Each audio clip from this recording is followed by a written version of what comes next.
Hello बच्चों, स्वागत है आप सभी का आपके इस ब्यूटीफुल से चैनल एसएस नागुरी पर। जैसा कि आप सभी को पता है, हमने लास्ट वीडियो के अंदर में ये पढ़ा था कि कोई भी दो प्लेन मिरर हैं तो उनसे बनने वाले इमेजेस कितने होंगे, है ना। ऐसी बातें हम कर रहे थे।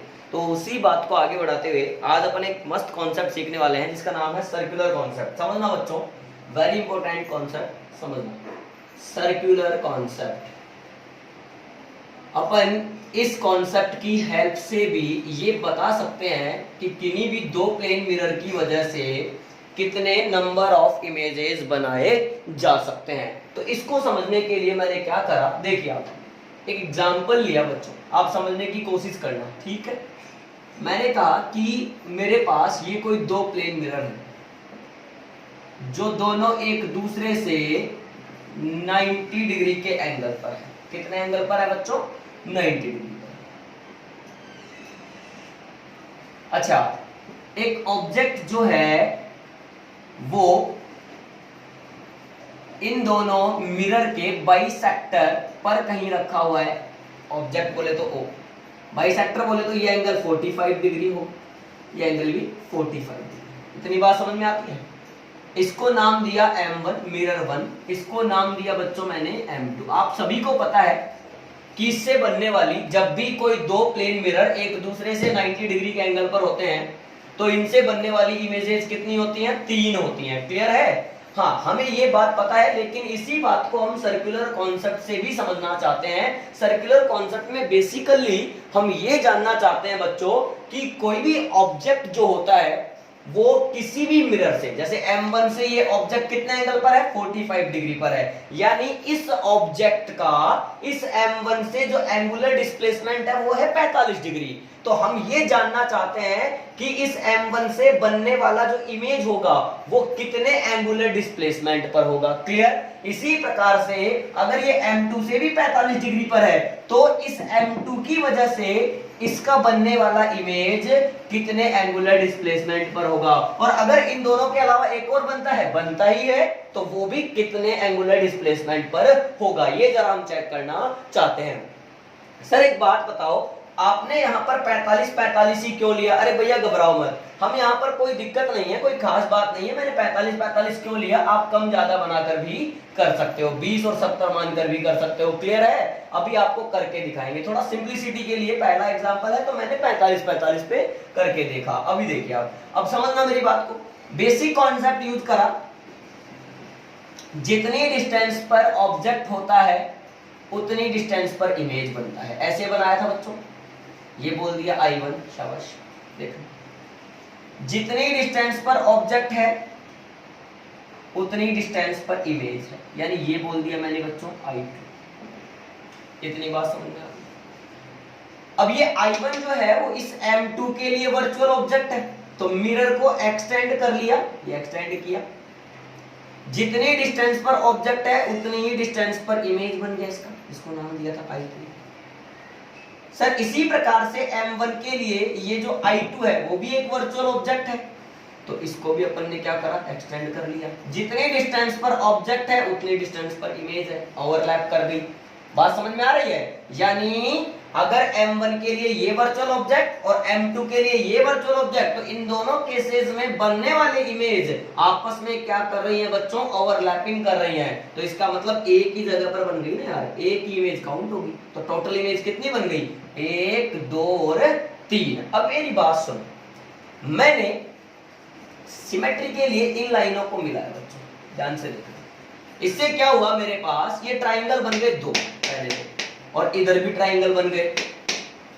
इन दोनों ट्राइंगल में ध्यान से देखूं तो मुझे पता है कि ये साइड बराबर है, ये वाली साइड कॉमन है, यानी इन दोनों त्रिभुजों में ये दोनों भुजाएं बराबर हैं, ये वाली भुजा कॉमन है, उभयनिष्ठ है। क्लियर? अच्छा, अगर ये दोनों आपस में बराबर, ये कॉमन, ये 45, ये भी 45, बात समझ में आ रही है क्या? ये 45 है, इसका मतलब सर फिर ये और ये भी आपस में क्या होंगी?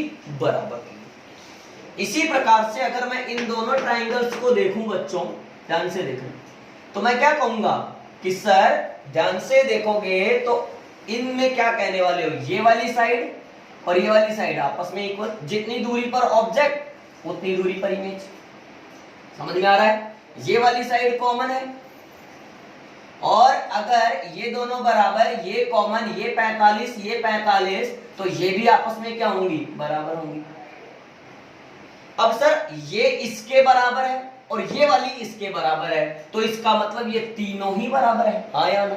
और अगर ये तीनों आपस में इक्वल हैं और इन तीनों भुजाओं के लिए ध्यान से मैं देखूं, यहां पर ऑब्जेक्ट है, यहां पर I1 है, यहां पर I2 है। ऑब्जेक्ट इमेज 1 और इमेज 2 की, यानी इन सभी पॉइंट्स की, इन तीनों पॉइंट्स की एक फिक्स पॉइंट बोले तो जिस पॉइंट ने मिरर्स को जोड़े रखा है, उस फिक्स पॉइंट से इनकी डिस्टेंसेज आपस में इक्वल हैं। देन ये तभी हो सकता है, इसका मतलब तो ये हुआ कि सर ये तीनों पॉइंट एक सर्किल पे लाई करते होंगे। अरे बच्चों ध्यान से देखो, आप यही तो कह रहे हो, ये ऑब्जेक्ट है, ये I1 है और ये I2। ओ माय गॉड, ये इसके बराबर, ये इसके बराबर, तो इसका मतलब ये क्या हो गई?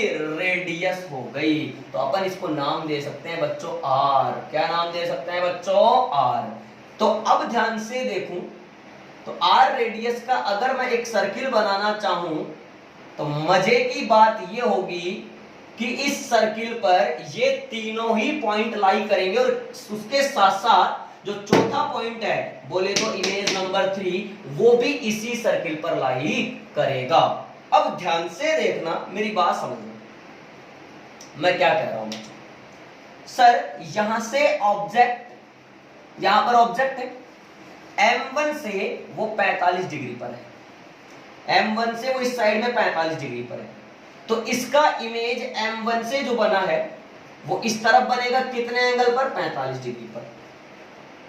यानी अगर ऑब्जेक्ट के लिए एंगुलर डिस्प्लेसमेंट 45 है, तो इमेज का भी angular displacement just opposite direction में कितना हो गया? 45 डिग्री। M2 के लिए ऑब्जेक्ट का एंगुलर डिस्प्लेसमेंट कितना है? जरा बताओ सर, कितना है? 45 डिग्री। तो इमेज का कितना हो गया बच्चों? आप खुद समझदार हैं सर, ये भी 45 डिग्री हो गया अपोजिट डायरेक्शन में। क्या मेरी बात समझ में आ रही है? इसी प्रकार से अगर मैं ये देखना चाहूं क्या कि सर ये जो I1 है वो M2 के लिए एक क्या है बच्चों? बताओ फटाफट। वो M2 के लिए सर एक वर्चुअल ऑब्जेक्ट है, तो M2 से वो कितने एंगुलर डिस्प्लेसमेंट पर रहेगा? 45 45 45, 135 डिग्री पर। इसका मतलब इसका जो इमेज बना है उसका एंगुलर डिस्प्लेसमेंट भी कितना होना चाहिए? 135 डिग्री। मैं इसको थोड़ा यहां बना के बताता हूं, देखना बच्चों।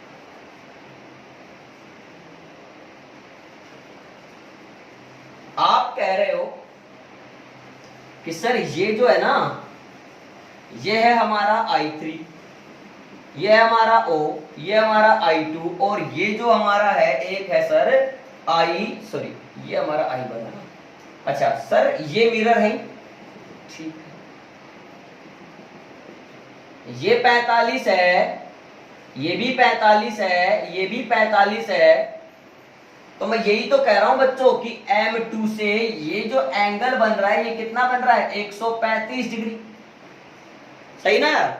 तो अगर इसके लिए ऑब्जेक्ट 135 डिग्री के एंगुलर डिस्प्लेसमेंट पर है, तो इसका जो इमेज बना था, यानी जो I3 हमारा बना था, I3 कहां बना था बच्चों? सर I3 यहां बना था, I3 या अच्छा बनाएंगे, या I3 यहां बना था। अब I3 जो होगा वो भी कितने एंगुलर डिस्प्लेसमेंट पर होगा? सर वो भी 135 डिग्री पर होगा, हाँ या ना? तो इधर जो एंगल लेंगे वो भी आप कितना लेंगे? 135 डिग्री ही लेंगे। क्या मेरी बात क्लियर है? क्या समझ में आ रहा है बच्चों? आगे बढ़ते हैं। इसी प्रकार से अगर मैं I2 को देखूं, तो I2 जो है, समझ लेना, लिखने की जरूरत नहीं, खिचड़ी बन जाएगी। I2 को देखूं M1 के रेस्पेक्ट में, सॉरी I2 को देखूं, तो I2 का अगर एंगुलर डिस्प्लेसमेंट चेक करना है M1 से, तो दिख रहा होगा बच्चों आपको, ये एंगल कितना था? 45 डिग्री था, ये इतना सा था ना। तो ये 45 45 45 कितना हो गया? 135 डिग्री हो गया। क्लियर है? तो अपोजिट डायरेक्शन में इमेज बना है वो कितना बनेगा? 135 डिग्री ही बनेगा। यानी मेरी बात आप ये समझो बच्चों कि जितने एंगल पर ऑब्जेक्ट होता है मिरर से उतने ही एंगल पर पीछे की साइड, उतने ही एंगल पर पीछे की साइड क्या बनती है, उसकी इमेज बनती है। फटाफट से नोट करें पॉज करके। अगर बच्चों सर्कुलर मेथड समझ में आया तो चलिए फटाफट से एक एग्जांपल कर लेते हैं। ठीक है, एग्जांपल क्या करना है, देखिए वही अपन परपेंडिकुलर वाला ही केस कर रहे हैं। देखिए आप समझना मेरी बात को। ये मिरर M1 है और ये आपका मिरर M2 है। ठीक, आपने कहा सर 45-45 मत लो, ठीक है, मैंने कहा ये 30 ले लेता हूं और ये कितना ले लेता हूं, 60 ले लेता हूं। यहां पर ऑब्जेक्ट, अब अगर ऑब्जेक्ट यहां है इस मिरर से 30 डिग्री पर, तो इसके लिए इमेज बनेगा 30 पर, मान लो यहां पर बनेगा 30 डिग्री पर। अच्छा, इस मिरर से ऑब्जेक्ट है 60 पर, तो इसके लिए इमेज बनेगा 60 पर। आगे और देखना है, सर ये जो I1 है वो इसके लिए वर्चुअल ऑब्जेक्ट है और ये जो I2 है वो M1 के लिए वर्चुअल ऑब्जेक्ट है। तो I1 जो है वो इस M2 से कितने एंगल पर है, पहले ये भी देख लो या फिर इसका देख लो। I2 जो है वो M1 से कितने एंगल पर है, 30, 60, 6 यानी 60 और 30 90, 90 और 60 150, तो ये हो गया 150 डिग्री पर ऑब्जेक्ट। यानी इस M1 के लिए ये तो वर्चुअल ऑब्जेक्ट ही है, तो इसका इमेज जस्ट अपोजिट डायरेक्शन में कितने एंगल पर बनना चाहिए बच्चों, 150 डिग्री पर ही बनना चाहिए। उसी प्रकार से अगर मैं कहना चाहूं कि M2 के लिए I1 अपने आप में एक वर्चुअल ऑब्जेक्ट है, तो एंगल कितने पर है, ये 30, 30, 60 और 60 120 डिग्री पर। अगर ये एंगल बच्चों 120 डिग्री पर है तो मैं ध्यान से देखूं और कहना चाहूं तो यहां पर इमेज बनेगा 120 डिग्री। क्या मेरी बात समझ में आती है, फटाफट से नोट करें। अगर और भी ज्यादा फील करना है सर्कुलर कॉन्सेप्ट को तो देखिए मैं आगे बढ़ता हूं और समझाता हूं बच्चों। अगर मैं इस तरह का केस ले लूं, समझना, अगेन मैंने क्या लिख दिया, अगेन, है ना, एक बार और करके देखते हैं इसको दूसरे तरीके से, आप समझना।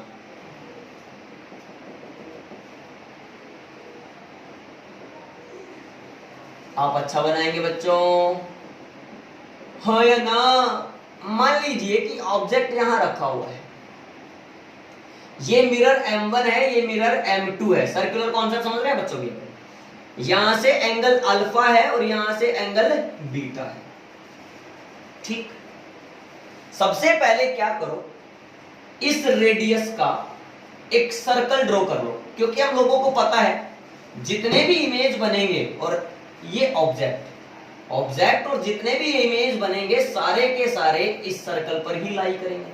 तो क्यों ना पहले एक सर्कल ड्रॉ कर लिया जाए। तो मैंने पहले सर्कल ड्रॉ कर लिया सिंपलिसिटी के लिए। अब मैंने देखा कि यार अगर ये ऑब्जेक्ट M1 से अल्फा पर है तो इसके लिए इमेज जो होगा वो भी अल्फा पर होगा, यानी I1 जो है वो अल्फा पर होगा। आप समझ गए मेरी बात को, समझे कि नहीं समझे।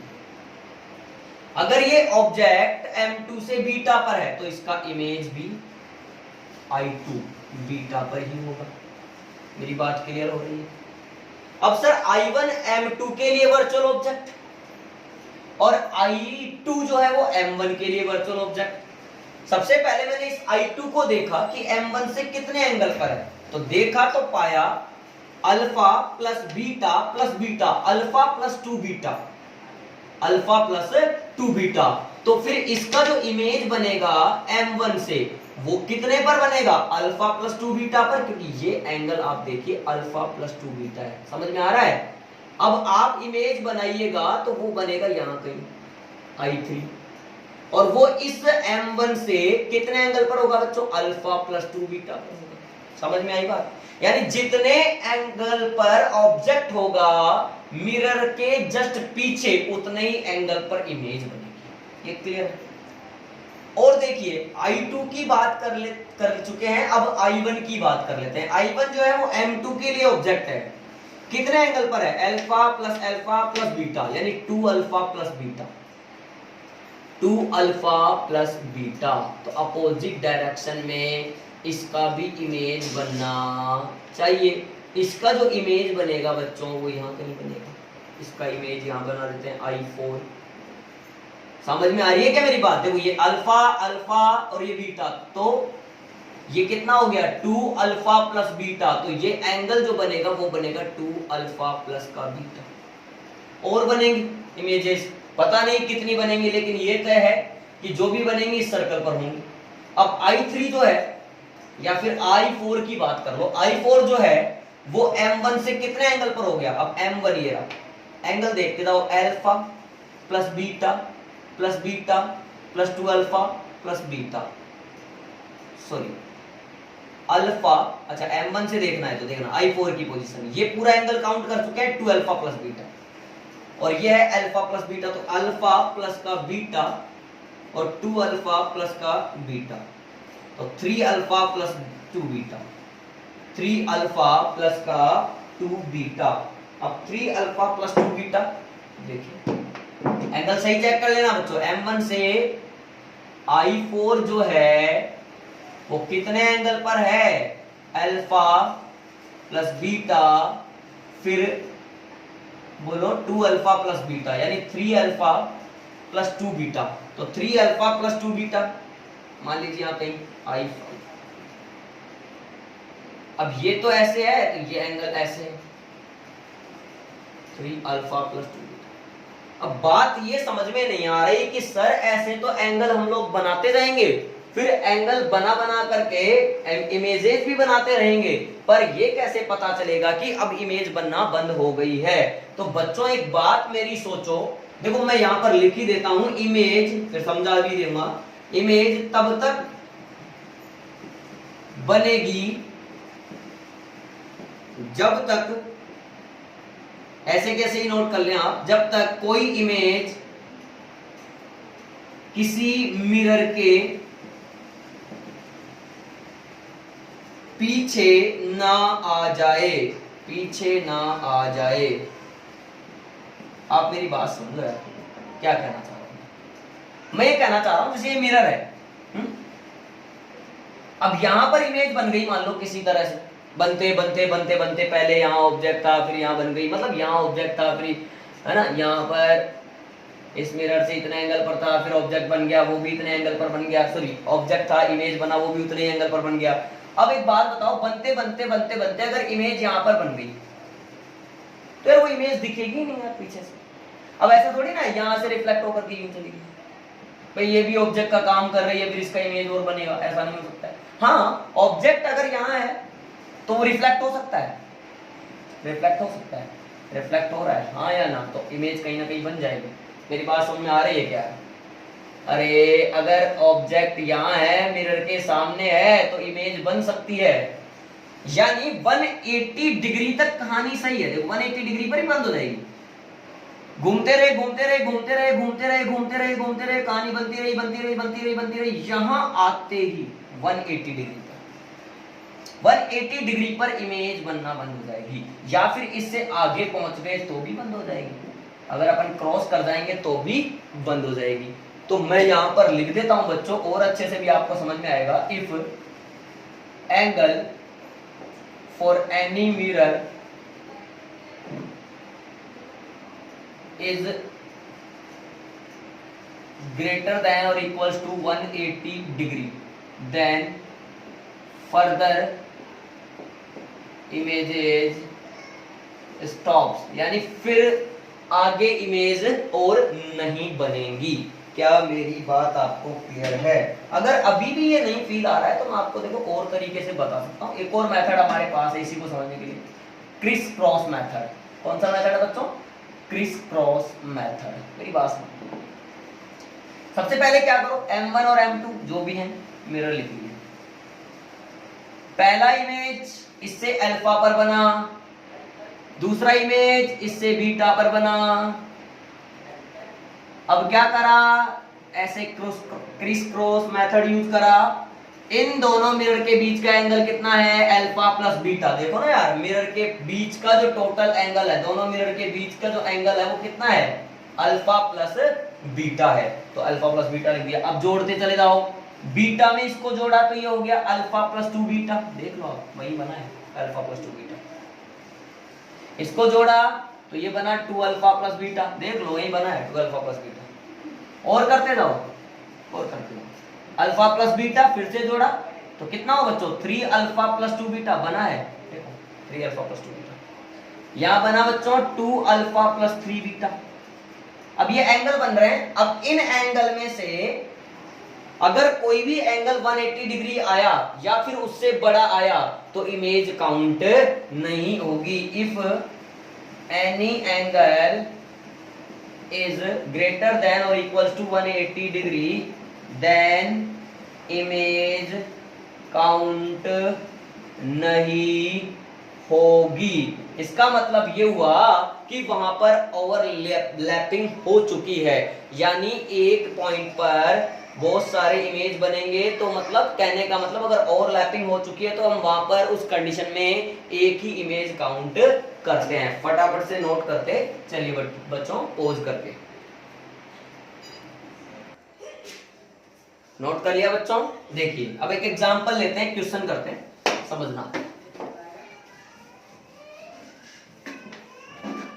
देखो मैंने कहा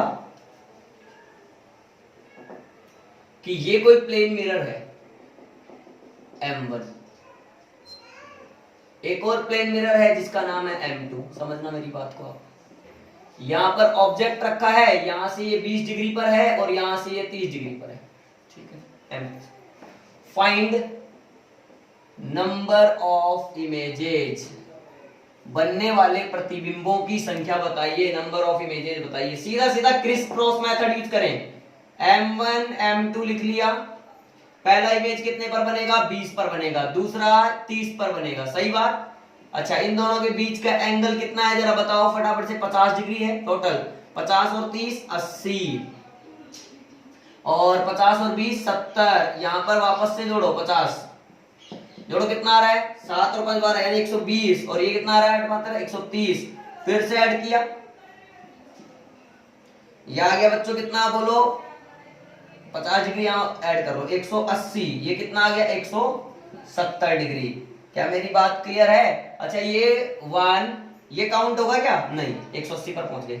1 2 3 4 5 6 और 7 ये काउंट होगा, लेकिन ये काउंट नहीं होगा। तो टोटल नंबर ऑफ इमेजेस कितनी बन गई बच्चों 7। क्या यहां पर कोई ओवरलैपिंग हुई? नहीं, नो ओवरलैपिंग। ये ओवरलैपिंग का कॉन्सेप्ट क्या है सर, अभी क्लियर नहीं हो पा रहा है। अरे बच्चों अभी एक क्वेश्चन दूंगा, उसमें ये ओवरलैपिंग का कॉन्सेप्ट आपको क्लियर हो जाएगा, ठीक है। अब देखिए एक और एग्जांपल करते हैं, फटाफट से फटाक से करते हैं। सर एंगल बदलो, ठीक है एंगल बदलो, ओके एंगल बदलो। मान लीजिए वही थोड़ा ऊपर लिख लेते हैं यार, ठीक है। ये 25 डिग्री है, ये 45 डिग्री है ना, अपन को नोट ही करना है केवल। ये 25 डिग्री है, ये 45 डिग्री, यहाँ पे ऑब्जेक्ट ये M1 है और ये M2 है। वही find number of images, find number of images. मैंने क्रिस क्रॉस मेथड यूज करा, M1 M2 25 पर, ये 45 पर। दोनों के बीच का एंगल जोड़ लो फटाफट से, कितना है बोलो 70 है कि नहीं है? अरे 70 है, सही है। तो 70 है तो ये जोड़ो 7 और 2 9 95, ये जोड़ो 115, ठीक। फिर जोड़ो फिर जोड़ो फिर जोड़ो फिर जोड़ो, कितना आएगा? ये यहां पर वापस से 70 जोड़ो आप 165, ये जोड़ो कितना आएगा 11 18 185। ओ माय गॉड, ये काउंट नहीं होगा। 1 2 3 4 एंड 5। नंबर ऑफ इमेजेस कितनी बन गई बच्चों 5। ओवरलैपिंग भी यहाँ पर नहीं है। सर ये ओवरलैपिंग शब्द बड़ा परेशान कर रहा है, घबराओ नहीं बच्चों, टाइगर का पता नहीं लेकिन तुम्हारा मास्टर भी जिंदा है। तो देखो नेक्स्ट क्वेश्चन करते हैं। समझ में आ रहा है ना मैं क्या कर रहा हूं? फिर से सर एक बात पूछें? पूछो, क्या पूछना चाहते हो पूछो। पहले क्वेश्चन लिख लो फिर पूछ लेना। ये 45 ओ सर इसमें तो 3 आएंगी number of images. Oh my God, देखते हैं, फाइंड नंबर ऑफ इमेजेस। सबको पता है 3 आएंगे, रट रखे हैं पागल। 2, B option 3, C option 4, D option 5। हाँ, करेक्ट ऑप्शन इज 3। लेकिन मैंने आपके सामने ये सवाल बच्चों इसलिए लिखा है क्योंकि यहाँ पर क्रिस क्रॉस मेथड फेल होता नजर आएगा या फिर समझने का फेल होगा। 45 फेल नहीं होगा, क्रिस क्रॉस मेथड समझने का फेल है। देखो यहाँ पर एंगल कितना है, 90 डिग्री बीच में, तो 9 और 4 13, 135 डिग्री। यहाँ पर भी 135 डिग्री चलेगा, ठीक है चलेगा। ये 90 फिर से जोड़ा, कितना हो रहा है बच्चों, फटाफट से जोड़ो, 225। ये भी कितना, 225 डिग्री। ये तो काउंट हो ही नहीं सकते। अब यहाँ पर 1, 2 और 3 और 4। अब 3 और 4 का चक्कर क्या है, देखो यहाँ पर ओवरलैपिंग हो चुकी है, यानी कहने का मतलब अगर इन तीनों एंगल किन्हीं भी, इस पूरे डायग्राम में अगर किन्हीं भी 3 एंगल्स का, इस तरह से 3 एंगल, ये तो 3 एंगल ए बी और सी, अगर a plus B plus C is equal to 360 degree आ जाता है तो फिर वहां पर केवल एक ही इमेज काउंट होती है। जरा चेक करके नजर आए क्या आ रहा है, 135, 90, 135 जोड़ते हैं, 5 और 5 10, 9 और 3 12 और 3 15 यानी 16, 2 और 1 3, 360 आ रहा है। इसका मतलब सर यहाँ पर केवल एक ही इमेज काउंट होगी क्योंकि ओवरलैपिंग हो चुकी है। ये 3 और 4 बोलूं भी तो भी मैं लिख सकता हूं, 3rd and 4th are overlapping, इसको कहते हैं बच्चों overlapping. Then number of images, अगर उसको एक ही काउंट कर रहे हो तो टोटल कितने बनेंगे, 1 2 और 3, यानी नंबर ऑफ इमेजेस कितने बनेंगे बच्चों, 3 बनेंगी। क्या मेरी बात आपको क्लियर है, पोज करके नोट करें। नेक्स्ट क्वेश्चन देखो बच्चों, देखिए नेक्स्ट क्वेश्चन क्या है, वही एंगल चेंज कर लूं, आप खुद ट्राई करें तो ज्यादा अच्छा है। मान लीजिए इसको कहा 20 डिग्री, इसको कहा 40 डिग्री, ठीक है, ये M1 है। सवाल वही है, नंबर ऑफ इमेजेस बतानी है, तो क्रिस क्रॉस मेथड यूज करें। देखो M1 M2 20 और 40 जोड़ते चलो, कितना है, 60 है ना, ये कितना हो गया बच्चों, 100, 60 और 40 100, 60 और 20 80, फिर 60 जोड़ो, 80 और 60 140, 100 और 60 160, ठीक है, फिर जोड़ो 100 यानी 160 और 60 220, 140 और 60 200, अरे माय गॉड ये तो कंसीडर नहीं होंगी, 1 2 3 4 5 6, लेकिन ये काउंट नहीं होगी। पहले ये जरूर चेक कर लें कहीं पर ओवरलैपिंग तो नहीं है भैया। पिछले 2 क्वेश्चन जो मैंने कराए थे लास्ट में शुरू में इस तरह से, उनमें ओवरलैपिंग नहीं थी, आप चाहें तो चेक कर सकते हैं, इसीलिए मैंने ध्यान नहीं दिया था। अभी यहाँ पर देखो आप ओवरलैपिंग मिलेगी आपको, देखो 140 और 60 200, 200 और 160 360, आई समझ में बात, 140 60 और 160 मिल करके कितना हो रहा है, 360 हो रहा है। इसका मतलब अगर यहाँ पर एंगल 360 हो रहे हैं, सॉरी यहाँ पर एंगल का सम 360 हो रहा है, then we can say that 5th and 6th images are overlapping. तो क्या कहेंगे बच्चों, here 5th and 6th are overlapping, then number of images, जो टोटल नंबर ऑफ इमेजेस बनेंगी वो कितनी बनेंगी, ओनली 5 बनेंगी। हाँ, ओवरलैपिंग अगर इमेज पूछी जाए तो कितनी हो रही है वो, वन ओवरलैपिंग इमेज, एक ओवरलैपिंग इमेज यहाँ पर बन जाएगी। क्या मेरी बात आपको क्लियर है क्या बच्चों, समझ में आ रहा है। अब आगे बढ़ते हैं, देखो ठीक है, नोट कर लिए, देखो आगे बढ़ते हैं। अब नंबर ऑफ इमेजेस निकालने के लिए हम फॉर्मूले भी यूज कर सकते हैं, ये कॉन्सेप्ट मैंने आपको सिखाए हैं। अब फॉर्मूले की बात करते हैं। फॉर्मूला क्या कहता है बच्चों, if theta is angle between two plane mirrors, अगर दो प्लेन मिरर के बीच का एंगल कितना हो, थीटा हो, देन देखना यहां पर, देन एन बराबर 360 अपॉन थीटा लिया जाता है। अब यहां पर एन में ही पॉसिबिलिटी है, क्या क्या है देखो। Case first, if n is even, यानी एन अगर कोई सम संख्या है, then number of images is equal to, बनते हैं एन माइनस वन। यानी अगर आपका एन जो है, अगर देखो अपन ने बोला अगर किन्हीं भी दो समतल दर्पणों के बीच में, यानी दो प्लेन मिरर के बीच का एंगल थीटा हो, तो हम सबसे पहले एन की वैल्यू चेक करेंगे। एन क्या होता है, 360 अपॉन थीटा। जैसे ही थीटा का डिवाइड लगाया, एन हमारे पास आया, वो हो सकता है इवन आए, वो हो सकता है ओड आए। तो मैंने पहला केस ले लिया इवन का। अगर इवन आएगा तो टोटल नंबर ऑफ इमेजेस कितनी होंगी, एन माइनस वन। हाँ, चाहे ऑब्जेक्ट सिमेट्रिकली रखा हो, चाहे ऑब्जेक्ट अनसिमेट्रिकली रखा हो। तो मैं यहां पर लिख देता हूं, ऑब्जेक्ट प्लेस्ड सिमेट्रिकली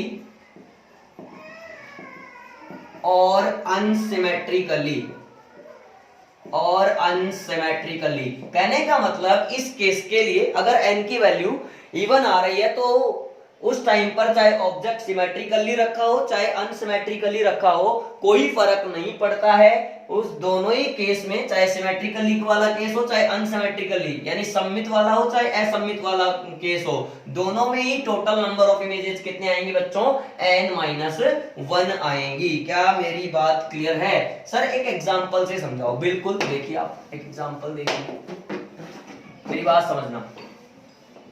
जैसे मैंने एग्जांपल ले लिया बच्चों, इफ थीटा बराबर 60 डिग्री, समझना, थीटा बराबर 60 डिग्री लिया तो एन बराबर 360 बटे 60, यानी ये आ गया 6, जो कि क्या है, इवन है। कैसा नंबर है ये, इवन। अब सबसे पहले मैंने सिमेट्रिकली बात करी आपको, सिमेट्रिकली अगर ऑब्जेक्ट आपका सिमेट्रिकली रखा हो तो भी 5 बनेंगे, एन माइनस वन। अनसिमेट्रिकली रखा हो तो भी 5 ही इमेज बनेंगे। क्लियर है? तो प्रूव करते हैं इस चीज को। देखिए आप, जैसे मैंने कहा ये आपका M1 है। सर सिमेट्रिकली अनसिमेट्रिकली का मतलब क्या है? अरे समझ तो सही भाई, ये ऑब्जेक्ट है। सिमेट्रिकली का मतलब है कि अगर दोनों मिरर के बीच में एंगल 60 है तो ऑब्जेक्ट जो है वो एग्जैक्ट बाइसेक्टर, यानी ये आधे आधे एंगल वाली जगह पर रखा है। यानी ये 30 डिग्री लेना पड़ेगा और ये कितना लेना पड़ेगा, 30 डिग्री ही लेना पड़ेगा। लगा डालो इसमें क्रिस क्रॉस, तो देखो M1 M2 लगा डाला, 30 30, टोटल कितना है बीच में, 60 है। 60 और 30 90, 60 और 30 90, फिर लगा डाला 60, 150, फिर 150, फिर लगा डाला 60, कितना आएगा बताओ फटाफट से, 210, फिर कितना आएगा 210। क्या ये काउंट होगा? नहीं, नहीं होगा। अच्छा यहाँ पर 1 2 3 4 और 5 और 6। अच्छा सर यहाँ पर चेक करें ओवरलैपिंग, 180 और 60 कभी नहीं हो सकता, 360। आ रही है बात समझ में? 240 हुआ है। यहाँ पर देखो 150 150 300, 300 प्लस में 60 करो, 360। ओ माय गॉड, 150 और 150 टोटल हो गया 360। यानी यहाँ पर फिफ्थ और सिक्स्थ ओवरलैप कर रही हैं, तो इन दोनों में से केवल एक ही इमेज काउंट होगी। तो टोटल नंबर ऑफ इमेजेस कितनी बनेंगी? 5 ही बनेंगी। आपने कहा कि सर ठीक है, लेकिन अनसिमेट्रिकली वाले तरीके से भी प्रूव करके बताओ। मैंने कहा ओके बच्चों, अनसिमेट्रिकली जैसे आपने कहा कि सर ये M1 है, ओके, और ये M2 है, लेकिन ऑब्जेक्ट जो है वो M1 से 20 डिग्री पर है और इससे 40 डिग्री पर है। आया समझ में अनसिमेट्रिकल का मतलब? यानी एंगल देखो एग्जैक्ट हाफ हाफ नहीं है, मतलब एग्जैक्ट इक्वल भी नहीं है ना। तो 20 और 40 ले लिया, तो M1 और M2 वही क्रिस क्रॉस लगाया, 20 40 60, कितना हो गया 100। यहां पर कितना हो गया 80, फिर से लिया 60 डिग्री, कितना हो गया 140, इधर तो 80 और 60, और यहां कितना हो गया 160, फिर से लिया 60, कितना हो गया बच्चों 220, कितना हो गया बच्चों? 200। ओहो, ये दोनों तो काउंट ही नहीं होंगे। 1 2 3 4 5 6। My God. फिर से देखो, 140 60 और 160 मिलाकर होता है 360। Overlapping start. इसका मतलब टोटल नंबर ऑफ इमेजेस कितने बनेंगे बच्चों? इस केस में भी 5 ही बनेंगे। तो मैं ये कहना चाहता हूं कि नंबर ऑफ इमेजेस के लिए मैंने पहले एक फॉर्मूला लिखा, n = 360 अपॉन थीटा।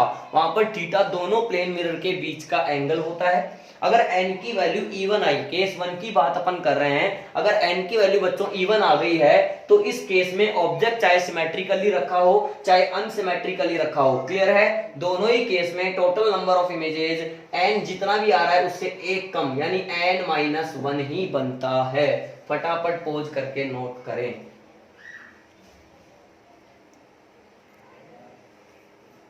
आया समझ में? तो इसमें बनेगी टोटल 5 इमेजेस।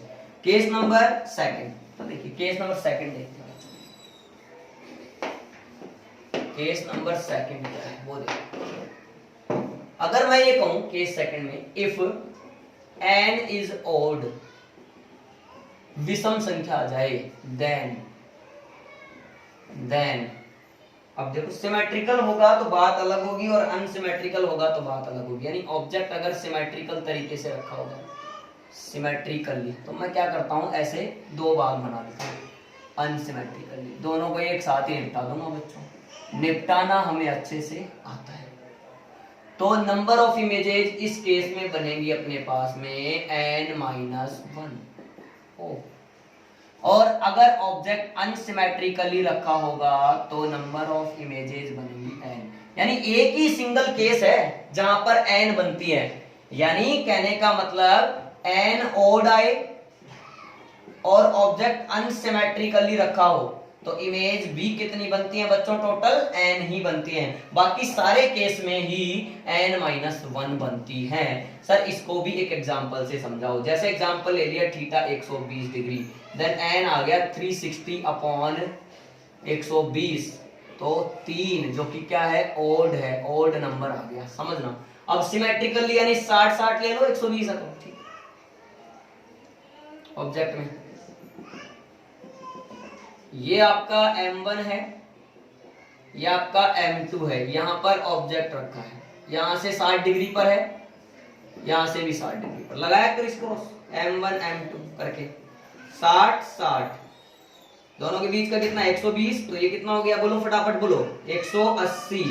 और ये भी कितना हो गया? 180। ये काउंट नहीं होंगे, 1 और 2। नंबर ऑफ इमेजेस कितनी बनी बच्चों? नंबर ऑफ इमेजेस बन गई बच्चों हमारे पास में 2। बात समझ में आई? नेक्स्ट इधर वाला केस देखें, वही थीटा तो वही ले लें 60 डिग्री, सॉरी 120 डिग्री, और n निकालें 360 अपॉन 120, तो वही आ गया 3 जो कि ओड नंबर है। अनसिमेट्रिकल लेना है तो अनसिमेट्रिकल आप ले लो 390, कैसे भी ले लो। जैसे मैंने कहा कि ये मिरर है, कुछ भी ले लो, 120 समाना चाहिए बस। ऑब्जेक्ट यहां रख दिया, ये 90 डिग्री हो गया और ये कितना हो गया? 30 डिग्री हो गया। इसको m1 कहा, इसको m2 कहा। तो m1 के लिए पहला इमेज कितने पे बनेगा? 30 पर।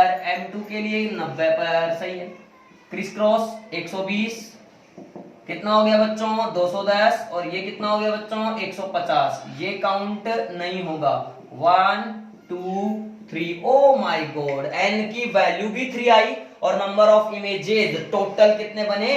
3 बने। यानी इस केस में नंबर ऑफ इमेजेस कितने आ रहे हैं? 3 आ रहे हैं। तो ध्यान रखना बच्चों कि केवल एक ही केस ऐसा है, अगर n की वैल्यू ओड आ जाए और ऑब्जेक्ट अनसिमेट्रिकली रखा हो तभी नंबर ऑफ इमेजेस n बनते हैं। बाकी सभी केसेस के लिए नंबर ऑफ इमेजेस n-1 बनते हैं। ओके, पोज करके नोट करें। ठीक है बच्चों, आज के लिए इतना ही काफी है। नेक्स्ट वीडियो में हम और आगे बढ़ेंगे। Thank you.